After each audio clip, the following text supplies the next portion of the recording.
अस्सलाम वालेकुम दोस्तों, उम्मीद करता हूँ आप सब खैरियत से होंगे। ट्रेन ऑपरेशन जो फ्लड की वजह से बंद हुआ था, उसके बारे में थोड़ी सी आपको इन्फॉर्मेशन मैंने देनी थी। जो ट्रेन अब तक बहाल हो चुकी हैं उनमें Rahman Baba express, Khyber mail, Karakoram express है, Pak business express, Karachi express और सखर एक्सप्रेस जो है, मिल्लत एक्सप्रेस भी इसमें शामिल है। और जिन ट्रेन को जो है वो बहाल करने की तारीख दी गई है वो कुछ यूँ है कि 1 नवंबर से जो है वो तेज़गाम एक्सप्रेस जो रावलपिंडी से कराची जाती है वो बहाल की जाएगी। और 10 नवंबर से हज़ारा एक्सप्रेस हवेलियाँ से जो कराची जाती है वो बहाल होगी। इसके अलावा 20 नवंबर से बाउदीन दिगरिया एक्सप्रेस और 25 नवंबर से जो है वो पाकिस्तान एक्सप्रेस बहाल कर दी जाएगी।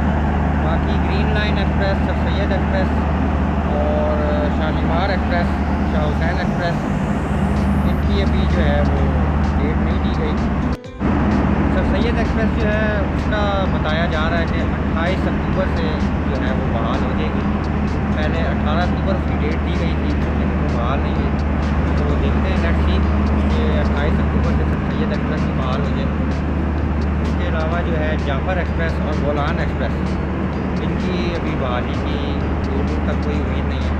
दिसंबर तक एक्सपेक्टेड है कि ये भी बहाल हो।